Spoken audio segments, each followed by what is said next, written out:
Andrew, look at me.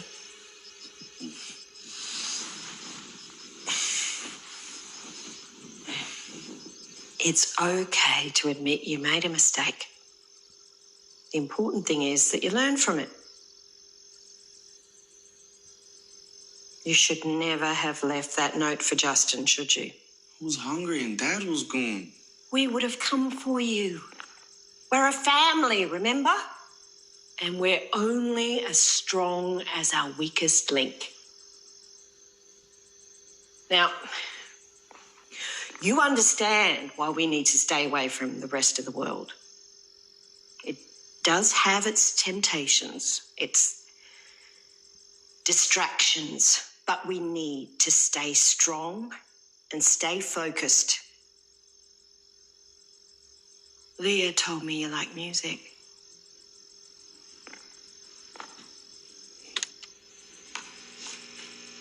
We'll see about that. This is for you. This will make you strong.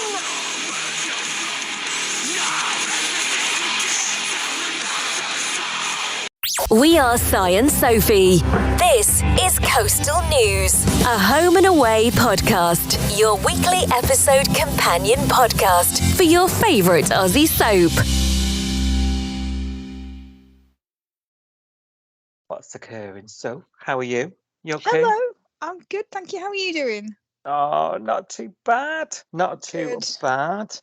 How has your week been since we last Gosh, podcast? it's only been a week. Feels like longer. I've had a very busy week at work. It's starting to get a bit more manageable now. But yeah, it's been very busy. My brain's not really working because it's just full of work stuff. So good luck understanding what I'm talking about today.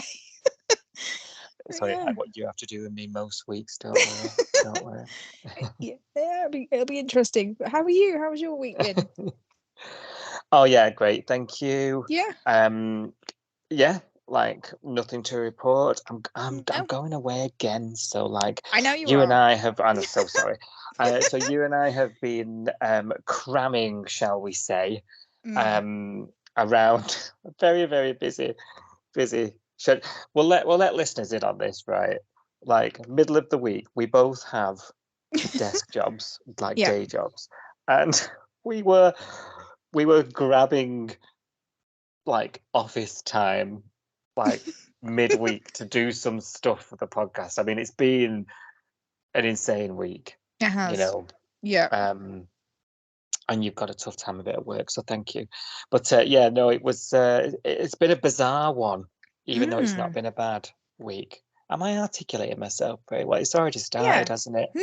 Already started. Already started. I know. I think we're both sort of brain tired now, aren't we? But it's been. I don't know about you, but this week on home has not lit me up that much, I guess. So I guess that's helped that we've had to watch these episodes quite quickly, and this week there's not been a huge amount of action. We'll talk about it more on the pod. So I don't know. I think Twitter and social media is kind of also representing that, the lack It's been a bit of a chore this week, hasn't it? Yeah, lack of engagement with people. I think people are probably finding other things to do. But I'm hoping they come back next week, because next week, spoiler alert, next week's a good one. So it was worth getting this week done out the way. It was worth it. I've noticed this in the past. When something nuts is about to happen on Homers, it's always really, really like, calm before the storm. Yeah. And afterwards you feel the same as well. So get through it, people. If you're sort of struggling with the week, get through it.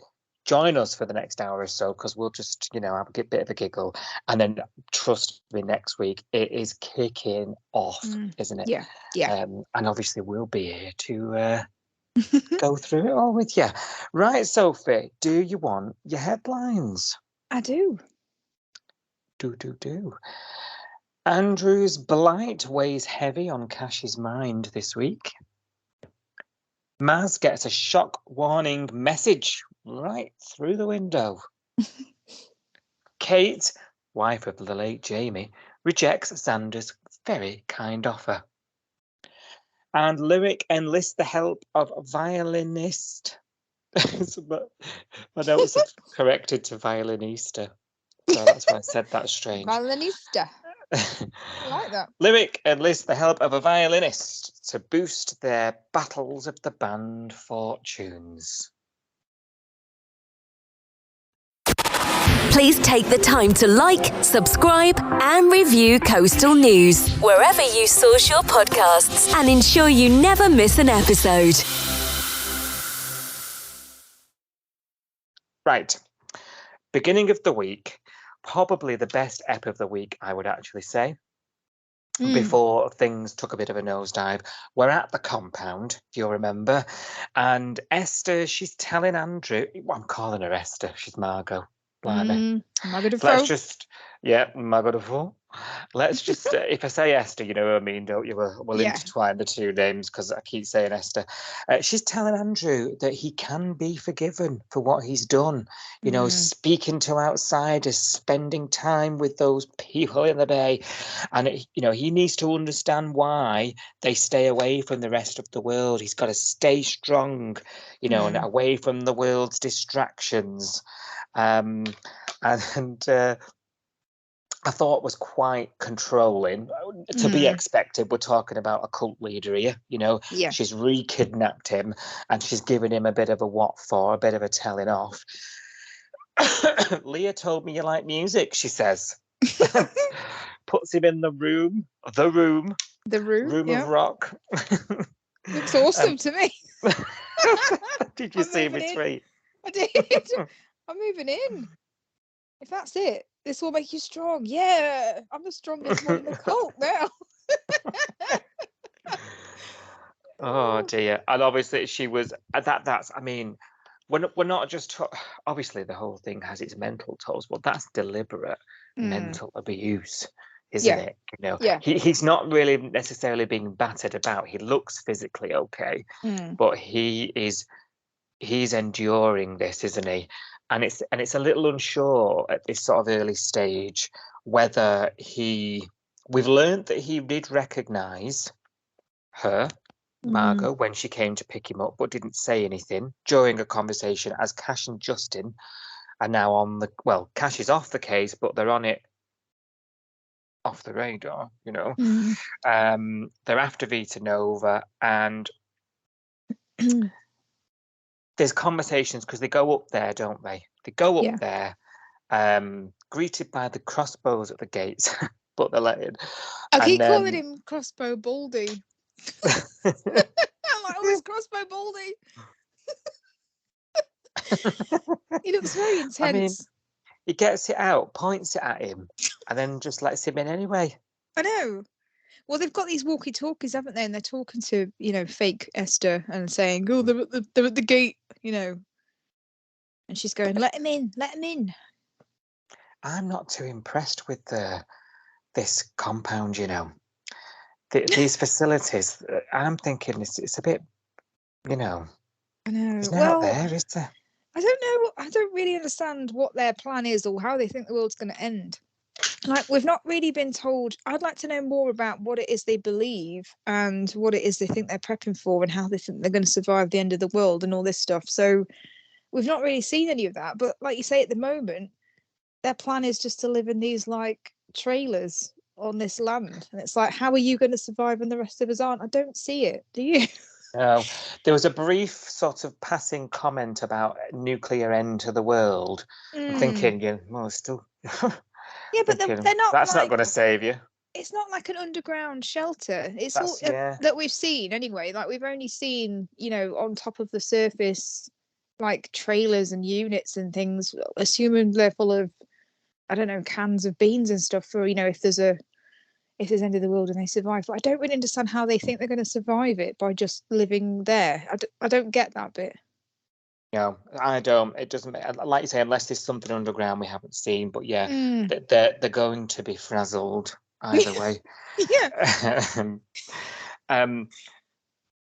So I'm not too impressed with this cut. It seems a little bit slapdash to me. A couple of heavies and her, and knee deep in mud. And I'm like, scary. Yeah. Justin and Cash are up there anyway, off the record, and they have a bit of a blowout. Andrew's there, trying to get him to go home, and he says no. And they say, "Oh, I'm not leaving without you. We'll tell him that Tegan's, they've spoke to Tegan, his sister, if you remember." He says, "No, I'm happy," whilst he's got the glaring eye of Margot Duval. Yeah. And Justin says, "You're all lying. Family don't do that." He says, "I'm safe. I want to be here. Yada, yada, yada, yada, yada. Please leave." So they don't really have a choice but to leave. But at least they know now where Andrew actually is, and they have that information now at this stage where they can sort of retreat back to the bay and make a plan. And Cash is he's off the case anyway. I've mentioned in the headline it's weighing heavy because I think we see him really struggling with what's happened to Andrew under his care. Really, he handed him back over to Margot, didn't he? And he's really struggled. So now he feels like, even though he's been taken off the case, should have been suspended, in my opinion. He really feels like he owes a debt to find him, and that sort of motivated this mission. Away from the task force's eyes and ears, which will not end well, I'm sure. I'm sure we'll be talking about that in a couple of weeks. Yeah. Now, I was going to say, this is all happening. Eden's oblivious. Like, she's thinking he's up for an award for his bravery. But actually, he's battling this inner demon, was basically, I was going to end that. Now, Theo's then rushing back from this lyric retreat, whatever they were doing about Battle of the Bands, scoping that out, ditching his girlfriend, what have you, is running straight to him. And he also feels like he owes a massive debt as well, because he did the whole online thing and led Margot to him. So he feels completely responsible as well. And I'm thinking, okay, we're all responsible. Like, let's get a solid plan together, guys, rather than screaming at each other that I think it's my fault. Am I being flippant, or am I being a little unfair in that analysis? No, I don't think you're being unfair. I just think that's a natural reaction. I think it's right, especially because literally everybody's been screaming this on social media. Everyone's been saying he's not like, that's not his mum, that's not Esther. Like, everyone's been saying Cash isn't doing his job properly. There should have been a DNA test, there should have been checks, they should have done a background check. Where's she been all his life? What's the story? It was a gaping hole, really, and everyone's been pointing it out. So I think it's right that they've acknowledged it and they've said, "Oh, actually, we've messed up here." And Cash has gone, "Do you know what? I probably should have done more checks." And Theo's gone, "Do you know what? It probably was a stupid idea to put his name and his picture online when I knew that it was a dangerous cult that his dad belonged to. Maybe that was a bit stupid." So I'm glad they've kind of acknowledged it, because I think without that, we would have had more people ranting on Twitter going like, "Why don't they acknowledge that it's their fault?" kind of thing. So I'm glad they've done it. But like you, they need to do that and then go, right, okay, we can't just sit and wallow, because at the end of the day, Andrew's still at this cult and we need to get him back. So yeah, this is it. I think Justin does vent his frustrations, doesn't he? Yeah, a little bit at Cash. Like, we can't just sit around doing anything. Doing nothing. Sorry. But it's like Cash's hands are tied. He literally says that. My hands are tied. I'm off the case. There's only so much information I can get. There's only actually so much two of us are going to be able to do against this lot up there. Like, be a bit realistic. Theo sort of springs a little bit more into action. He sort of takes it upon himself to find the file and finds the address, as if he's going to go up there and be able to do anything different. He'll probably end up in more trouble. Yeah. So I didn't think that was going to go anywhere, and luckily it didn't. No, exactly. Would have ended badly, I think, if he had, especially if he'd gone on his own. I don't know. they've already pissed off the court, haven't they, by doing that good cop, bad cop thing. So, Cash was like, we're going to go in and we talk calmly. And Justin just went in like a bull in a china shop, didn't he? And was like, where is he? He's coming home with us. Yeah. I could call you a few names and that kind of thing. He's really trying to wind her up and she's loving it. Like, she's just smirking at him, isn't she? So yeah. Well, all the while I'm just thinking, your therapist is going to kill you. I think he's back to square one on the anger management, isn't he? Not managing it very well. No, that's true. So I think it's right that he took Theo out of it because I think they have to give them a bit of a break and be a bit smarter about it. They didn't really have a plan, did they? They just him and Cash, they just turned up and were like, well, let's just go and talk to them. And I was thinking, what's the plan? It's all a bit of a mess, isn't it? It's all just a bit of a mess. And where we're at now with this, the cult now know, they're aware where Andrew's location is. They now could move, within an hour or so, they could be out of there. And you just don't know what's going to happen now, do you? And they've sort of exposed themselves as, the cult are going to be ready now next time they rock up. Yeah. Basically. Yeah. So they've made a right hash of it, and I'm a bit sort of, oh God, where is this going now? Because I'm a bit worried about what's going to go down. Speaking of being worried, I'm also worried about poor old Maz there. You remember she was receiving these hilarious voicemails. We can't be that worried. They were funny. The voice changer thing was hilarious. Lots of comments online also finding it hilarious as well. So we weren't the only ones laughing at that. Thank God. But yeah, it was funny. It did kind of escalate into a bit more panto with with this, didn't it? So she's had the scary, in inverted commas, message. So she's kind of panicking, isn't she? She's jumping at shadows and thinking that everyone's after her, and she's getting a bit paranoid, isn't she? So she's hiding out still at Irene's house, which you and I have talked about is a really stupid thing to do. Yeah. Hiding out in the dark on her own in a house, where they know where this house is. They've dropped off boxes, or they've picked up boxes, or tried to pick up boxes from here. They know that she's associated with this address, and yet she's there on her own again. And it's like, oh, come on. Like, why? I know. You want to shake her, don't you? Like, why are you... the last thing I would do is be rocking around Irene's house on my Todd. I know. And at this point, the window's been still smashed, and all it is boarded up. It's not been fixed yet. So they've got a way in, really. And she's jumpy just off the phone calls. Do you know what I mean? Like, last week we were talking about jumping at shadow. She literally is like that, And then she's there on her own again, like you say, in the dark, depths of the night, and she hears the door. She hears somebody entering property, making a racket, making all sorts of noise. And she's honestly, my heart was coming out of my chest because we didn't know that stuff. So, oh my God, Stunning Organics are in the house. I was like, what's going on? Oh God. And there's this, honestly, like, scene of the week moment. I think I shared it.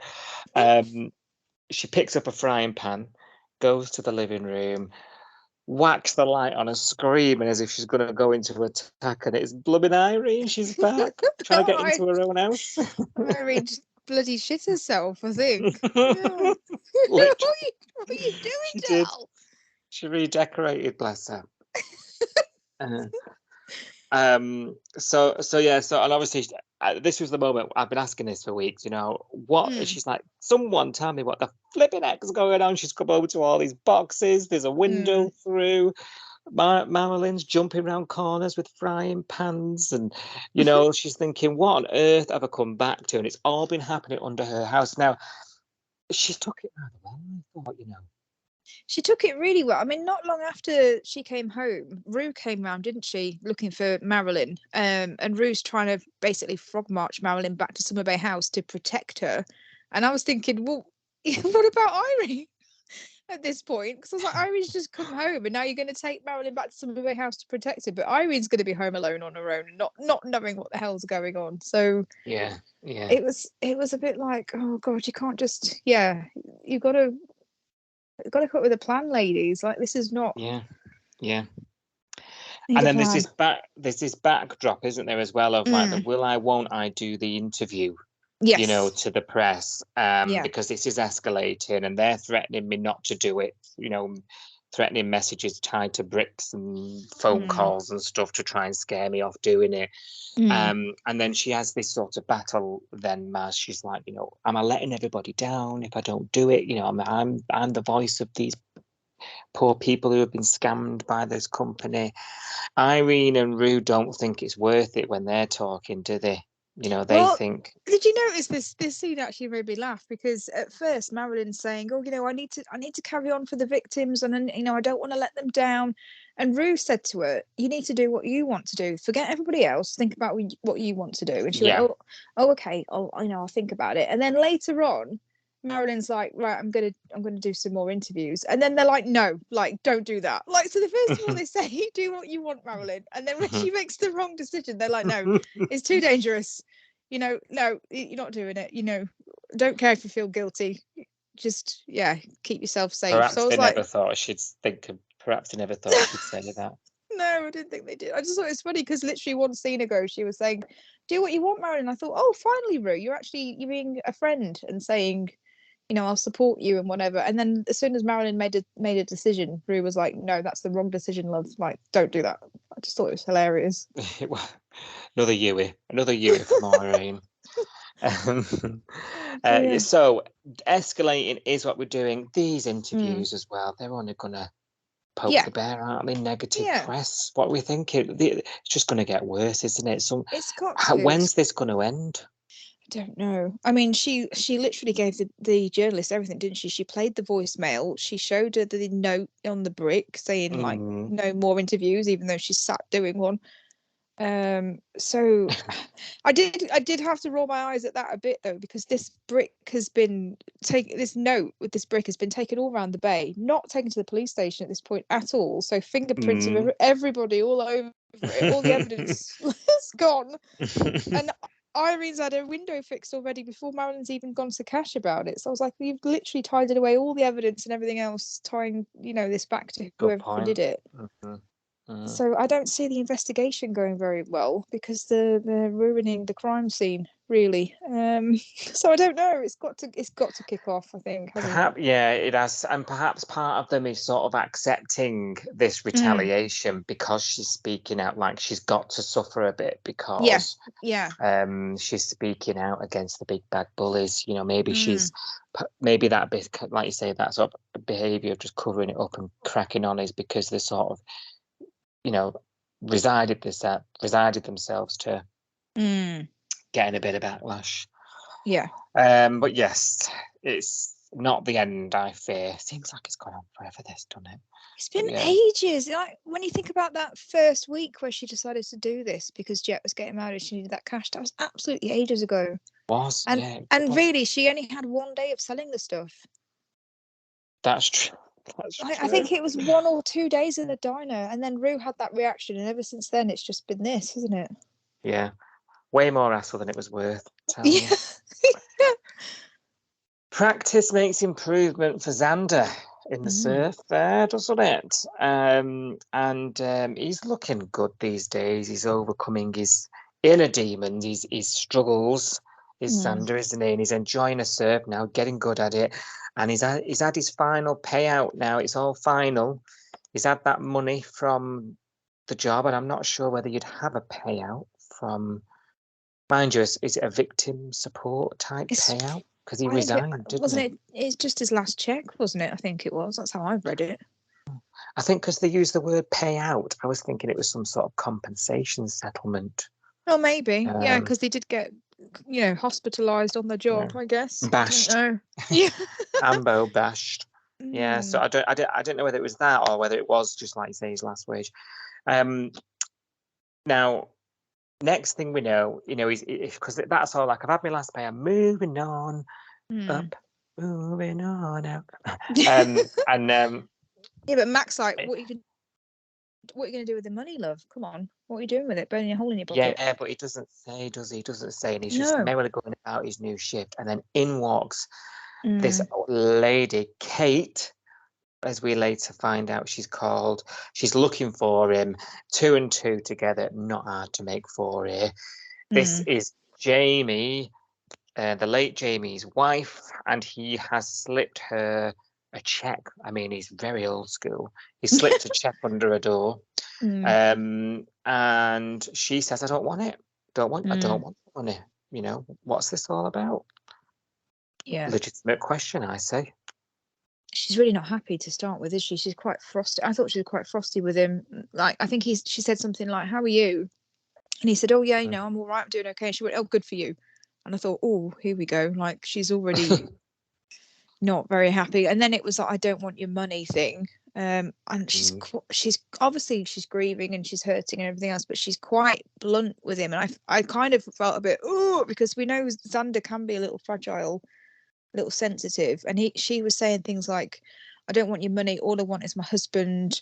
Can you bring him back? Can you bring him back from the dead? So I don't want your money, but if you want to help me, why don't you bring Jamie back? And I was thinking, I know that is the kind of thing you say when you're grieving, but I was a bit like, oh God, where are we going? Because we already know that Xander's got survivor guilt off this incident, don't we? That he's struggled, himself, saying to Rose, why am I alive and Jamie's dead? So for her to say it to his face, I was thinking, oh, here we go, we're going to go down a really horrible route here, but we haven't yet. So I'm hoping we're not going down that path. Yeah. I worry that we might be, Do you reckon? And you're right. I think he's trying to suppress his survivor's guilt because he's trying to sort of paint a smile on, you know, and like I'm okay now. I've got this job, because the last few weeks he seems like he's been in a good place, but I think it's all a front. And this was like a really clear way of demonstrating it, like, I don't deserve this money because it should have been me. And she even says that to him actually during an outburst. Yeah, she does. Right, she's quite harsh. She said it should, this, I don't want your money, I just want my husband. Can you bring him back? It should have been you. It shouldn't be Jamie. She says she wasn't wrong though. She, like you said, she was awful. It was an awful thing to say, and she does later apologise. To her credit, she comes back and apologises, but she wasn't actually wrong. She was the only one who wasn't being fake. She was like, "This is guilt money," and it is. He feels like he doesn't deserve it because and. Yeah, it's a good thing for him to do, and it's coming from a good place, but he needs to deal with why he feels like he needs to give that to her. Yes. Yeah. Because at the end of the day, he's gone through stuff as well, hasn't he? Yeah. He got put in hospital, and he's changed his whole life from this incident. So he's a victim. As much, Jamie died, and that's awful. But Xander's not. He's still a victim, isn't he? He's still gone through something awful. 100%. So I'm glad she said it, but she was awful. So she did come back, didn't she? Apologise, and then they end up going to dinner, and then they sort of bond, and then they're swapping stories, aren't they? About Jamie. Yeah. And you just know, don't you, that this is it's going to end up in a bit of a grey area. This. Yeah, this was making me a bit worried actually, and I think like Mac, because Mac was kind of keeping an eye from a distance, going like, maybe this isn't a bad, maybe this is a bad idea, Xander. Maybe you shouldn't be, if you're triggering her grief, if she's getting angry at you simply for existing because she's angry that you're alive and Jamie's not. Maybe you should be backing off and not spending so much time with her. So I do have some concerns because I think they went for dinner, didn't they, in Salt? And then she said something about how it had really helped her for them to hang out because he knows Jamie, and she wanted someone to talk to. And then she says, "Oh, I've got some more questions though. Can I see you tomorrow?" And he's a bit like, "Oh, okay." Yeah. So it's like, oh. And then I think the next day they meet up, and then she's asking him questions. She said the night before, "I've got some questions." And then when they meet up the day of, she's going, right, I want you to tell me what happened that day. And I was thinking, I don't know whether she wants to hear this yet. It was a bit awkward, wasn't it?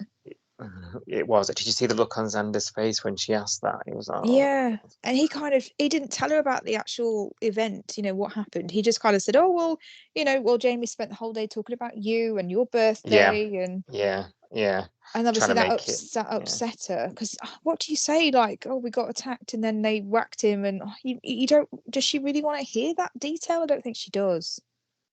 Well, I know I wouldn't. I wouldn't want to know. No. But we've not been in that position. No, that's true. Yeah. You know, I can't say whether I'd want to know or not. Maybe I would. I don't know. You don't want to hear that he died in agony, you know, scared to death for his life, do you? That's not going to make you feel better. No, but you might want to know what his last moments. I know it's a bit morbid now, isn't it? But I don't know. I can't really comment further because, like you say, I'm not in that position. So, no. But yeah, I do worry, like you. You know where this is headed, because it feels like it's only headed one way, and I don't know whether I'm wanting that. I don't, you know. Okay, right. I'd rather Xander work and focus on himself. If I'm being honest, like you say, he's also a victim, and he's got a lot of work to do. And you know, his life's changed, so I'd rather him focus on that than you know, be sidetracked, and that's only going to be a right mess. You know. Yeah. Oh yeah. Absolutely. Yeah. Speaking of right messes, I mean, Lyric are back. Battle of the Bands. Battle of the Bands. AV. Yeah. Collaboration. Because they've been scoping out the last year's winners, and that's what they did. So therefore, we need to do the same. Which I don't know if I agree with from the offset. Like, no, I think you need to come up with your own formula and what works for you. I don't think copying what they did last year, because nobody wants to see the same thing rehashed over and over again, do they? They want to see something new. No, it's like when do you remember when like Diversity won Britain's Got Talent, and then suddenly we were flooded with dance groups. Like, it's like it's been done. Like, for me, I was just thinking, you know, to stand out, like, you need to do something else, you know, do something different, you know, that's completely catches people off guard. But they're running with it. Well, I say Remy is running with it. Is that it again? I know, he's not learnt his lesson, has he? There's still fallout happening. I don't think they really realise at this point, though, do they? Because I think at this point, I don't think he knows that Theo and Kirby are still arguing about the vote and the cancellation of the gigs and stuff. He knows there's stuff going on with them, but I don't think he realises they've broken up over it and everything else. So he's completely oblivious to that fallout of his last decision, and now he's just barreling into the next one and going, right, this is good for the band. I've got an idea. I'm going to contact this Mercedes, whoever she is, and ask her to come and play the violin. And he's talking to Brie about it, and Brie's eyes are like glazing over, as probably most of the audience are as well at this point, because they're like, really? Is he still talking about Battle of the Bands and how they're going to win? I wanted to mention Brie with you because that whole sort of group of scenes in that episode was Brie sort of eye rolling, trying to talk about something else, and when she does, he's eye rolling, and I was thinking, this feels very like we're not compatible, we're not on the same page, we don't have the same interests. And then my sort of siren was going off, thinking, oh God, after everything we've done together here. I know, and she literally said that. I think I tweeted that this week, because I said I am definitely picking up on vibes to the audience now, telling us that they're not in a good place, because that day when he's getting all animated and saying, oh, we're going to do this and we're going to do that, and I've contacted this girl and we're going to do this, and she's like, and then later on she actually opens up and says, you know what, I'm not on it today. I'm not bringing my A game to the relationship because I lost a patient today and I just needed some time to process that. And he's like, oh my God, I'm so sorry. I've been sat here banging on about violins and like AV and Battle of the Bands, and you've lost a patient. And she just says, you know, it's okay because we live in different worlds. And I thought, oh, that doesn't sound good. No, it doesn't, does it? Doesn't sound good. And then I think she said something later on about how we've got different interests, and you know, we just come from different places. And I was like, we've been told again that maybe they're not. Is it telling us that maybe these guys are not that compatible? I think so. I think they might be realizing something, and I'm a bit annoyed if so, because it's been a right slog getting them together. It in the has. first place. I'm not feeling them, I'll be honest. No. No. Do you remember? I think if I cast my mind back a couple of months, I think I was at the beginning, and then I just got, and then did something happen? I can't remember. I'll have to listen back. And they lost me. I was done then. I was completely done. They lost me after the whole, when the whole Jacob thing was happening, and they were kind of having like the affair, but to them it didn't feel like an affair. It felt like she was cheating on Remy when she was with Jacob. I was with them then. I really was like rooting for them to get together then, and then obviously that was traumatic. She killed him and came back, and it changed her, and she had to have some time away and whatever. And then I was like, okay, I understand that, but then it went on a bit too long, and there was too much toing and froing. And then there was that recently when he went off to do a gig, and he came back, and she was all trying to avoid him again and saying, oh, it's a bit like Jacob when he comes back, and I still feel like that. And I was like, I'm starting to lose it then. And now I'm like, no, I've completely gone again. Yeah, no, I'm also tuned out completely. And I am, and you see now this Mercedes violinist, you say has arrived, and she's the collaboration that's going to save the band, because Remy's the one sort of driving it. Bree's sort of looking on with sort of suspicious, jealous eyes, from the background all the time, isn't she? And she's like, what's going, you can just see the cogs are churning, like, is there something here? And now I'm thinking, has she got a trust issue? Despite him proving over and over again that he's there for her and what have you, and everything they've gone through, does she trust him after all this? And I've got all these question marks, and I don't know if I've got the energy to work through it myself. No, I don't know whether I care that if they break up. If she decides to say, oh, I'm jealous and I don't like you hanging out with Mercedes, or I don't want you going off to do lyric gigs, and he says this is my band and this is what I'm in. If they break up, I don't really care, I'll be honest. What doesn't help, I concur, and what doesn't help is this is all happening in tandem with Theo breaking up with Kirby. Did he? Did he? Well, did he break up with Kirby? Because I don't think he did. I don't think he did. He wanted a break, didn't he? He wanted some space, and she said, "Fine, it's over." And he said, "Oh, if that's what you want." Like, and then she's gone around town going, "Theo dumped me," and I'm like, "No, I don't think he actually did dump you." If we're talking on a technicality, she dumped him because she was hurt that he was not fighting for them to work. So she basically said, "It's over," So technically, yes, she dumped. She dumped him, and then she's been in a mood. He was happy to oblige. He didn't fight for it because he was just like, oh God, whatever. Like, he wanted a break, but I don't think he wanted, because she said, "Oh, you want to dump me?" And he goes, "No, I'm not talking about breaking up." And then she goes, "Fine, it's over." So I went back and watched it a couple of times because she kept going around town and telling everybody Theo dumped me, and I was like, "No, I've watched it a few times. He did not dump you." And now she's in a mood because she didn't want to break up, but it's her fault that they are not together. She dumped him. I'm sorry. I'm Kirby. I've got no sympathy for you. Do you know, in breakups that you've gone through, are you the Theo or the Kirby in that situation? I've always been the dumper. I've never been the dumpy. Have you? Yeah. Oh. But yeah. Not like her. Not like I dump them and then I just run off. I don't dump them and go, "Oh, I'm annoyed." Dump them and run off. I don't spend the whole week going, "Oh, he dumped me," when actually I did it. Do you know what I mean? I just think, what? You told him it's over. You ended it, and now you're going around town going, "Oh, Theo dumped me." If you didn't want to end it, and that's why you're mad. But to me, it's just coming across as she didn't actually want to break up, so she's mad at herself for doing it, but she doesn't want to admit that she did. You know what I mean? It's like, I just want to slap her. Slap her. I know. I must say that I have had a breakup where I've been a bit Kirby. I have. Yeah. I'm a nutter. Yeah. Oh no, I haven't. Yeah. I usually just go delete number and never talk to you again. Bye. I was so angry with one of them.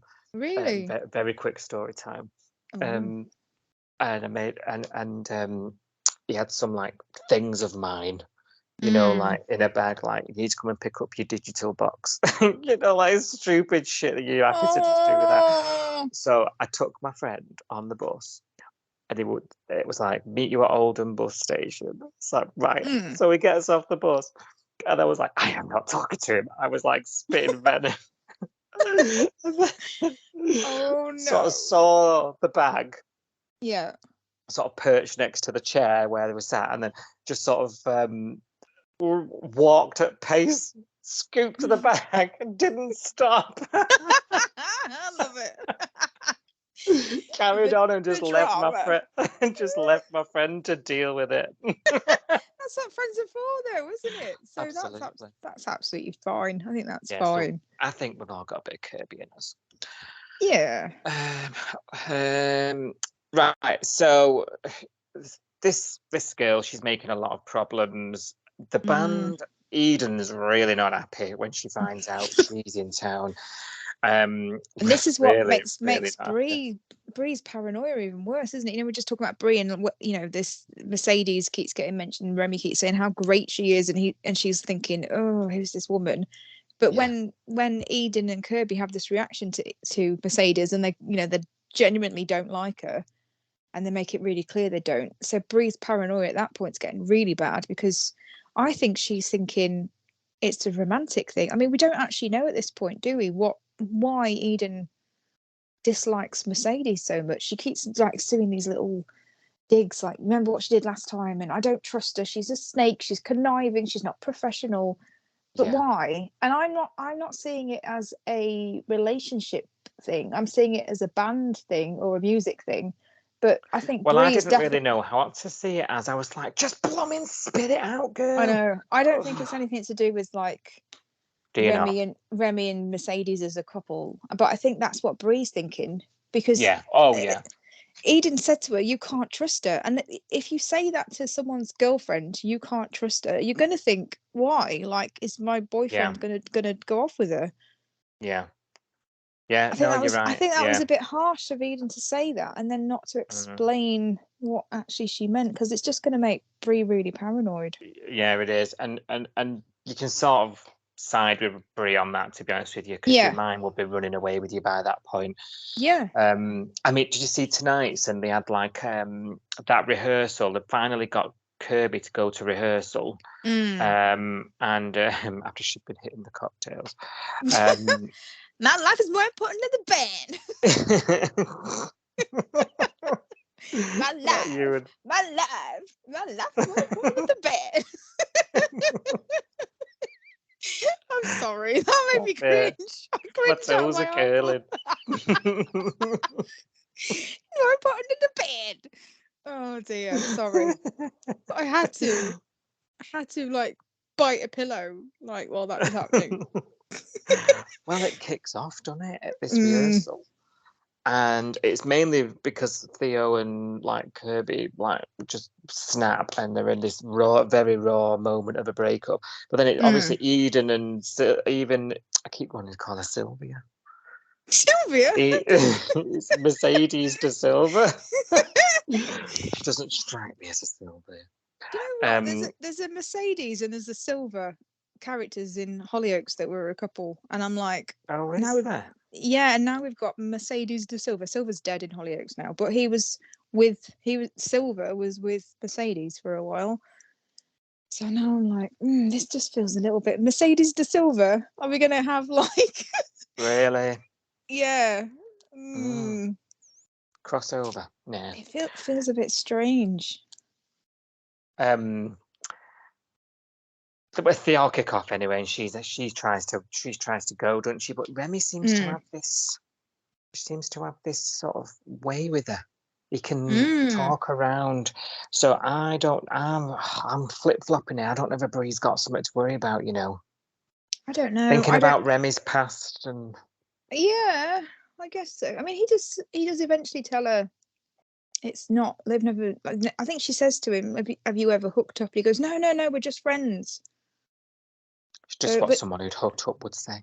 I know, but then the next day she's back to being Pamela, because I think the next day is when Eden calls her a snake and says you can't trust her, and that's after Remy's already said, "Oh no, we're just mates." There's never been anything more than that. I don't know. I think it's not fair for Eden to dangle that, "Oh, you can't trust the thing," to a girlfriend. You say that to a girlfriend, and you think, "Well, what's she going to do to my bloke?" Yeah, exactly. I think that was unfair. If it's nothing to do with romantic or sexual things, then she should have said, "This is what she's done," not just. She needs you to be clear. Yeah. Because your mind would just concoct all sorts, wouldn't it? You'd just think, right, what's she going to do? Right. Do you want to talk about Marley and Rose and? Not really, but Alandra. Okay, we'll leave it. Let's just skim over it, shall we? Should I give you the highlights? If you want, yeah. Something about Alandra in Hinky Dinkyville. Well, yeah. So basically, he's been off in Hinky Dinkyville with his sister for his birthday, hasn't he? And while he's been away, we saw a scene that Mac was talking to Rose, and she sort of said, "Oh, I'm really sorry about not inviting you to Marley's party." And Rose was like, "It's okay. He's explained. He came round and saw me." And Mac was like, "Oh, okay," because she obviously didn't realise that Marley had gone round there and had a chat with her. But while this is going on, Rose gets a phone call, and it's Alandra. And I was like, "Hey up." So we know that Marley has been with his sister, and then obviously found out that Marley and Rose are no longer together. Alandra's now got Rose's phone number, and she's calling her and saying, "My brother's an idiot. I can't believe he split up with you. And he loves you. He's got let his ego get in the way." Yeah, and he's into you. Like, this is crazy. And Xander's like, not Xander. Rose is talking to Xander, and she's like, "What on earth? Like, he friend zoned me. Like, why? Where's this come from?" And he's like, "What are you gonna do about it?" She just goes, "Well, I'm just gonna have to see what he says. But as far as I'm concerned, he's friend zoned me, and that's it. Because after the last time, you wouldn't go there, would you, unless you heard it from him, like based on what's happened between them last time. Because she went to kiss him on the beach, didn't she? And he was like, "No." Yeah, you just completely ignore. You wouldn't even entertain it, would you? You wouldn't. You'd be like, "Well, if he likes me, he's got to come and tell me himself, not his sister." Yeah. I mean, even that is a turn off. Well, this is the thing I was going to ask you. And then obviously he comes back and he basically says the same thing to her face, doesn't he? He goes, "Oh, Alandra gave me a hard time for ending it with you, and I think we have got stuff in common, and maybe I was too rash breaking up with you, and blah, blah, blah." And I was thinking, where's the passion? Where's the, I want to be with you, Rose. I really like you. I fancy you. I want to hang out with you. I missed you when I was away. I couldn't stop thinking about you. What he's actually come back and said is, "I told my sister we broke up and she's called me an idiot, so I'm going to get back together with you." And I was like, I don't really feel the passion here, Marley. Is it just because Rose is the only girl in the bay? I'm not feeling very special on Rose's behalf here. Are you? No. But also, I just don't feel it between them. I keep saying it on my broken record. No. Yeah. I think he says something like, just before he goes to kiss her, he says, like, "My sister was right, we are good together." And I was like, that's not a passion thing, is it? Like, yeah. That's a mood killer, as far as I'm concerned, isn't it? And the fact that his sister's got this much sway on what he does in his life. Yeah, it's a bit weird. Run a mile. Red flags everywhere. Weird. I think because he spectacularly kind of ran out on her last time, and then was all weird with her when she went to kiss him on the beach. I think he needs to step up, and he could have done something more. Like big gesture. Just say something like, "I've been away and I've had a few days to myself to think, and I couldn't stop thinking about you, and I just wanted to kiss you, and I just wanted to come back, and the first thing I wanted to do was come back and see you." He didn't do any of that. He just went, "Oh, my sister says we're good together." Yeah. I was thinking, "Oh, you drip." It just made me go cold. I don't know. Maybe it's just me. I just don't like them as a couple. No, it's not just you. It's not working. It is not working. It really isn't. And the near kiss was, I'm just not feeling it. I don't even feel their conversations. They don't feel coupley to me. No, they don't. No. When you look at couples like Tani and Flick and what chemistry they have, yes, and and you're thinking this pales in comparison. Like, I just it just feels like two people saying words at each other. And I think you're right. I don't think what they're saying is very romantic either. If you'd have come back, like say, doing a big gesture, I've made a stupid mistake. I'm gonna do everything I can to make you realise we are good together. I love everything about you. I want to spend time with you. I've made a mistake and I'm an idiot. Please forgive me. That would have been a bit of different conversation, not like you say, I've talked it out with my sis and she says I'm a klutz. Yeah. What? It's just not romantic, is it? It's not, no, it's not really the rom-com ending I was expecting. No, and she's letting herself down and she's probably setting herself up for heartache, to be honest. Yeah. She can't see it, can she? No.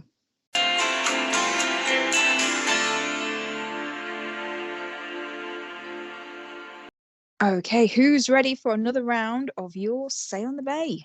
Me. You ready? You ready? Yay! Good. So for anyone that's new here, doesn't know what we're doing, I mean, where have you been? But we have a look at social media and we have a look at what you guys think, you guys as the viewers, about the episodes that have just aired this week. So we've been discussing everything that's been going on in the Bay in the main segment of the podcast. You've heard about everything that we think about what's been happening, good or bad.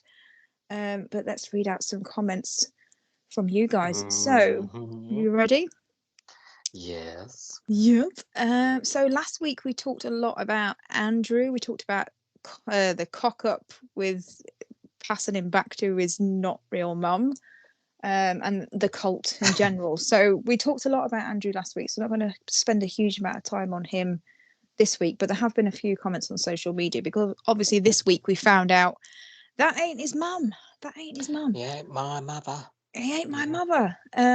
So we've got Katie Kent on Twitter said, definitely the police's fault. They should have done a DNA test or something. Because I think I asked a question. I said, is it on the police? Is it Cash's fault for not checking out who this woman was? Or, is Theo right to blame himself? Or is there a bit of blame on both sides? So Katie's saying it's the police. They should have done a DNA test. Whereas David on Twitter said, actually, both are as bad as each other because Theo should know better. Theo went through the whole Ava debacle and he knows that social media can be a double-edged sword. So he knows the pitfalls of putting stuff on social media and the kind of things that come out of the woodwork from there. Yeah.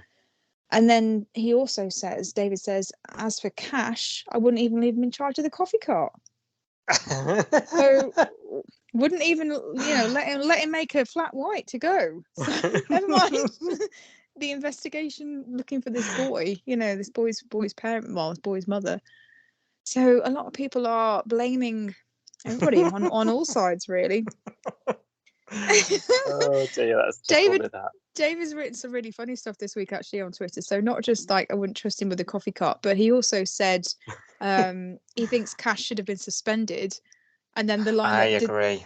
Did make me laugh was David said even Ailsa would know that wasn't Andrew's mum and she's been dead for 20 years. Oh, Ailsa, R.I.P. Talking of funny tweets, actually, we need to mention Farney's because Emma. Hi, Emma. Hello. Farney had an earworm for us, and it's been an earworm. Thanks, Farney. Oh no! All week. I'm gonna share it with the group because Jesus. So I'm not gonna sing this. I'm gonna make Si sing it actually. So to the tune of "Livin' La Vida Loca," we've got some lyrics which are "Tire up, tire down." This is obviously when Andrew's pushing the tire at the compound. Living with Vita Nova. Vita Nova, that's it. She will wear you out. Living with Vita Nova. So it's tire up, tire down. Living with Vita Nova. Oh my God, Farney, I'd like to call you a swear word, but I'm going to be polite. But you did get in my ear, Farney. With for that days. One. Days it was. Yeah, days. So hopefully someone else on the pod listening has now got Living with Vita Nova stuck in their head as well. And it doesn't become a thing where people try and do it to us because that would not be good. Oh, like getting rickrolled, but it's Vita Nova. Oh God. Oh God. I'm gonna watch this clip and then it's gonna have that on it, isn't it? Oh dear God. Right, we've just opened ourselves up for some trolling, some spectacular trolling.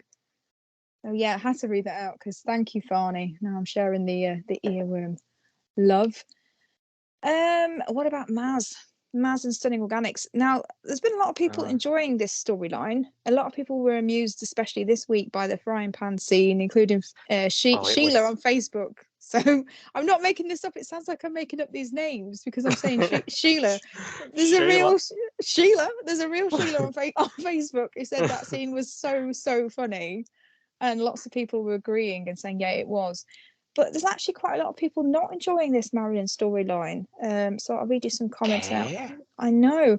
So Phoebe said she's not enjoying it because Marilyn's lying to everybody and she hates the storyline. Now, a few people have said this, that they really like Marilyn, but they can't stand how deceptive she is and the fact that she is a bit of a liar.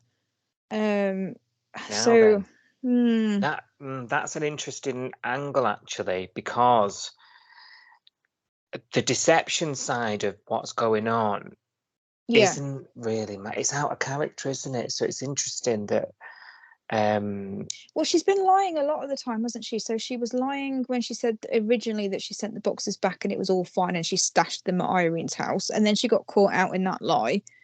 Then she was lying again where she said, oh no, it's all sorted, I'm out of the contract, and she's making, and then it all came to light that she wasn't out of the contract. She sent the boxman away, didn't she? She's trying to hide that from Rue and not tell her that she'd done that. I mean, I get it. But I get the reasons why she's lying. She doesn't want Judgy Ruru coming round and giving her an earful. Yeah, I was about to say, I don't think she is keeping it to herself through maliciousness. No. I think it's through pride and the fact that she's surrounded by pillocks, Yes. Yeah. She doesn't feel like she can talk to, and you wouldn't after what Rue's been like with her this past God knows how long. Yeah, that's true. She seems to choose a different person each week to share a secret with her, doesn't she? So first of all, it was Alf, and it was don't tell Rue. Don't tell her. And then this week it's been don't tell Alf because he's fucking off to Marimbula finally to see his wife. Yeah, get rid of him quick. We don't want him to know because he'll change his mind and he'll stick around if he finds out. So she kind of chooses a different thing. I mean, I'm surprised she can keep track of what she said to who, to be honest. I mean, Alf and Rue must just go back to Summer Bay House and just sit in silence. Well, I would if I had to live with Rue, to be honest, but there we go. Sorry, Rue. Do you know what? I really like Georgie Parker, but Rue gets on my wick. Really gets. They've ruined Rue lately. I don't know what's ruined. Sorry. Ruined. Yeah. We need some serious redemption for her. I tell you what. Yeah. Anyway, back to Marilyn. Sorry. So Phoebe says, yeah, she's just lying to everybody. Don't really like how deceptive she is. A few people have agreed with that. James on Facebook said, I love Home and Away, but this storyline is right up there as one of the worst ever. It's completely ridiculous. Oh.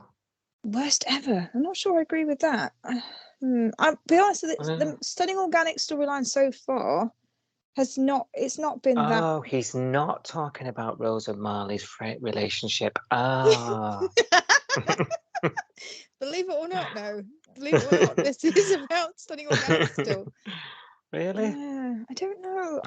It's not been the most exciting storyline, has it? I'm enjoying it because it's Marilyn, I guess.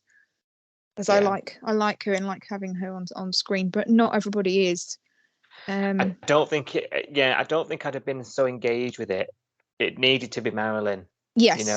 Yeah. It's not the most exciting. Else. Yeah. Yeah. It's not the most exciting story. Essentially, it's about a lady that wanted to sell some, like Avon products. Like what we have here, Avon. It's an Avon lady who found out that she was, basically selling pyramid scheme products. Tried to send the boxes back, and then decided not to send the boxes back, and now is waging a one-woman campaign against the company. It's not hugely exciting at the moment, I'll be honest. So I can see where people are coming from, but I think I am enjoying it because it is, like I say, it's Marilyn and we love her, don't we? So yeah. Sophie, not me. Sophie on Facebook said Marilyn's voice message sounds like something from a horror movie. Doesn't even sound like a person. LOL. And then actually, Julie's got a theory. So Julie on Facebook says, I hope this is not Heather having another pop at Marilyn. This is a weird storyline. I hadn't even thought about Heather. Not even crossed my mind that it would be. I don't know how Heather would have any involvement in this scam. This is really so right. I'm really into this theorizing this because there's a massive assumption that, you know, well, it's straight down the road. Stunning Organics are evil, and they are waging this war on Marilyn because she's going to speak to the press. Straight down the line, if we're going to take that at face value, that's what's happening. That's an interesting theory because things in soap aren't always black and white, and there's normally, when you've watched this show for so long, you're waiting for that twist, you know, like, or didn't see that coming. So after so many years of watching soaps, you do sort of look for the twists, don't you? And I was talking to you in the week about, I've got a theory that there is a possible link between Stunning Organics' wage on Marilyn and potentially Vita Nova. And I didn't quite know what that link would be, whether it is them who is Stunning Organics but do you remember Marilyn mentioned in the interview that, you know, to one of the journalists that the CEO of Stunning Organics has gone missing.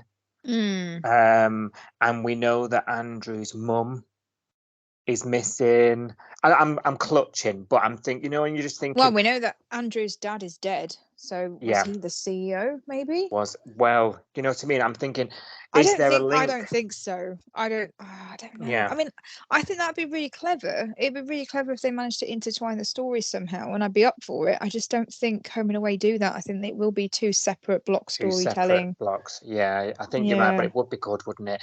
And then obviously, I've not even considered that Heather could now be selling. I'm just thinking about it. Or maybe she's not. Maybe Heather, wherever she is in this site called, she's got a copy of the Coastal News. She's seen the article with Marilyn's face on the front page, and she thought, I'm going to mess with her. And she's arranged for voice changing apps. Threatening message on her phone. I don't know. It seems unlikely, but not. Yeah, but it's good to theorize. Yeah, absolutely. Because it might not be Stunning Organics. They might be, like you say, completely separate. So they might just be getting their lawyers on her and sending her emails and saying stop talking and whatever. And then there might be someone else that doesn't like Marilyn that's seeing this as an opportunity to actually mess with her. Yeah, it's really far fetched, though, isn't it? You know, really, it really is. This company is trying to stop bad press, but it's only going to attract attention by doing stupid stuff like that. Yeah, it's very childish, isn't it? It's not what you expect. It's what you expect from a company. If you are dragging them through the press and saying horrible things about them, slandering them, and what have you, you expect a letter from the lawyer saying you're going to court. Yeah. You don't expect a voicemail saying, "And your little friends too." You know, it's just weird. It's super weird. So I don't know. It's super strange. But not everyone is enjoying it. Some people are saying, it's a bit pathetic and it's not a good storyline and that kind of thing. I think I'm not. The storyline isn't what's grabbing me. I don't think. I think it is just the fact that it's Marilyn. Yeah.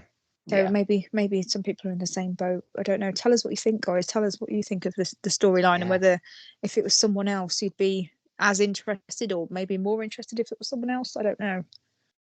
And let us know what you think. Absolutely. What about Mercedes then?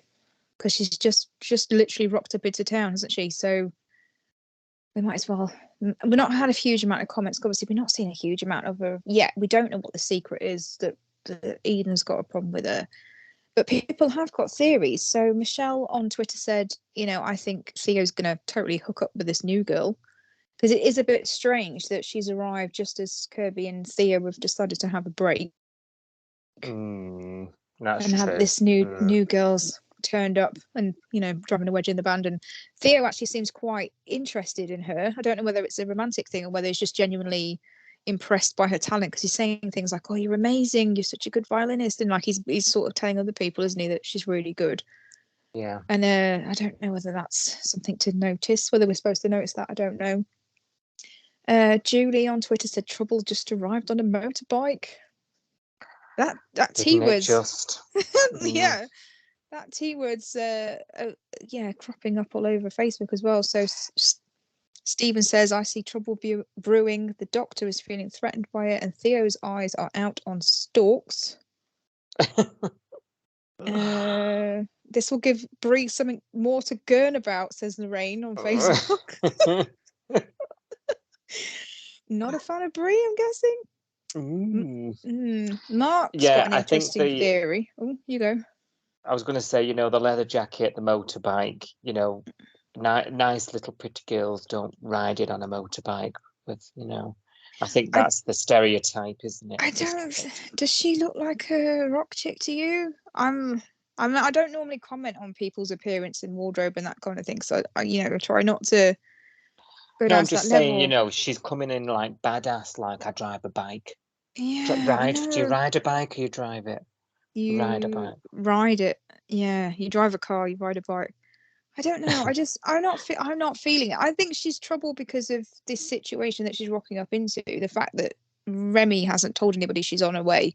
The fact that Kirby and Theo are in this bad place already. They're arguing, and that's causing ripples for the band. Whether they try and keep it professional or not, it's still going to cause an effect for Lyric.